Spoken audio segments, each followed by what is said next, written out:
आज हम बात करेंगे डीपीएसपी की, यानी कि directive principles of the state policy.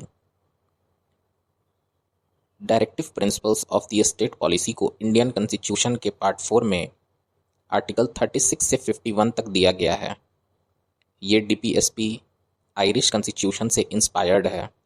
कहाँ से इंस्पायर्ड है? आयरिश कॉन्स्टिट्यूशन से। और इसका मेन पर्पस है कि स्टेट को गवर्नेंस के लिए गाइडलाइंस प्रोवाइड किया जाए, कि कैसे गवर्नेंस के लिए गाइडलाइंस ये प्रोवाइड करेगा। ये कोर्ट के द्वारा इन्फोर्सिएबल नहीं है, लेकिन स्टेट को ये एक डायरेक्शन देता है कि सोसाइटी को कैसे चलाना है। नेक्स्ट, डीपीएसपी का कंसेप्ट आयरिश कॉन्स्टिट्यूशन से लिया गया है। इसका एक और सोर्स है। आयरिश कॉन्स्टिट्यूशन के अलावा इसका एक सोर्स है गवर्नमेंट ऑफ इंडिया एक्ट 1935 का इंस्ट्रूमेंट ऑफ इंस्ट्रक्शंस।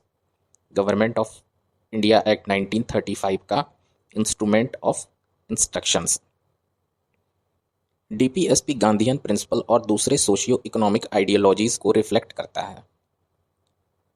नेक्स्ट हम देखते हैं classification of DPSPs. Directive principle को जनरली 3 कैटेगरीज में क्लासिफाई किया जाता है। पहला है सोशलिस्ट प्रिंसिपल्स, दूसरा है गांधीयन प्रिंसिपल्स और तीसरा है लिबरल इंटेलेक्चुअल प्रिंसिपल्स। अब हम इन तीनों को थोड़ा डिटेल में समझ लेते हैं कि ये तीनों प्रिंसिपल्स हैं क्या और हमें कैसे इनमें फ़र्क देखना है। जैसे सोशलिस्ट प्रिंसिपल्स में आर्टिकल 38, 39, 41, 42, 43, 43A और 47 आता है। इनमें इकोनॉमिक जस्टिस, सोशलिस्ट प्रिंसिपल्स में economic justice, equal pay, right to work, living wage और पब्लिक हेल्थ जैसे प्रोविज़न हैं। सोशलिस्ट में क्या है? इक्वालिटी वाले प्रिंसिपल्स हैं। इकोनॉमिक जस्टिस हो गया, इक्वल पे हो गया, लिविंग वेजेस हो गया, हेल्थ इश्यूज हो गया। और नेक्स्ट गांधीयन प्रिंसिपल्स में आर्टिकल 40, 43, 46, 47 और आर्टिकल 48 आते हैं। इनमें village panchayats, cottage industries, weaker section की प्रोटेक्शन और एग्रीकल्चर का डेवलपमेंट इंक्लूड होता है। विलेज पंचायत, कॉटेज इंडस्ट्रीज और वीकर सेक्शन वाले आर्टिकल हैं, गांधीयन प्रिंसिपल्स में आते हैं। नेक्स्ट हम देखते हैं लिबरल इंटेलेक्चुअल प्रिंसिपल्स के अंडर में कौन कौन से डीपीएसपीज आते हैं। इसमें आर्टिकल 44 से 51 तक के आर्टिकल्स कवर किए गए हैं, जैसे कि UCC uniform civil code, early childhood education, environment protection, judiciary executive separation of power और इंटरनेशनल पीस। ये सब लिबरल इंटेलेक्चुअल प्रिंसिपल्स में आते हैं।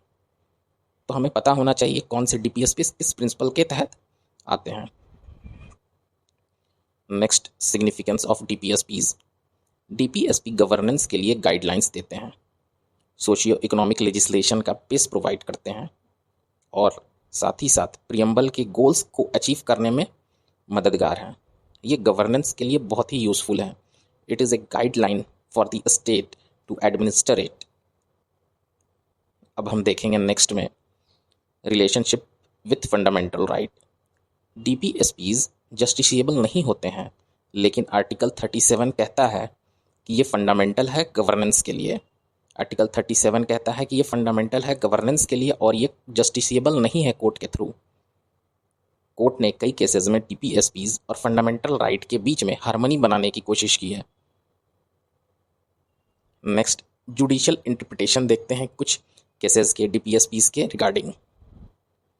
गोलकनाथ केस 1967 में फंडामेंटल राइट्स को पार्लियामेंट अमेंड नहीं कर सकता है, ऐसा कहा गया था गोलकनाथ केस में कि पार्लियामेंट फंडामेंटल राइट को अमेंड नहीं कर सकता है। लेकिन एक हिस्टोरिक जजमेंट आया केस केशवानंद भारती 1973 में, जो बेसिक डॉक्ट्रिन स्ट्रक्चर में डीपीएसपीज को इंक्लूड कर दिया।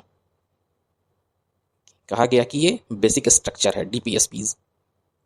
फिर मिनर्वा मिल केस 1980 में डीपीएसपी और फंडामेंटल राइट के बीच बैलेंस बनाया गया। कहा गया both are complementary to each other. Minerva Mill case में it is very important case regarding DPSPs and fundamental rights relationship. अब क्रिटिसिज्म देख लेते हैं। क्रिटिक्स कहते हैं कि डीपीएसपी इन्फोर्सिएबल नहीं है, कभी कभी फंडामेंटल राइट्स के अपोजिट होते हैं और वेग लैंग्वेज यूज़ हैं, इनकी इम्प्लीमेंटेशन पॉलिटिकल विल पर डिपेंड करती है। ये इसकी क्रिटिसिज्म है कि it is not enforceable and it is totally dependent on the political will.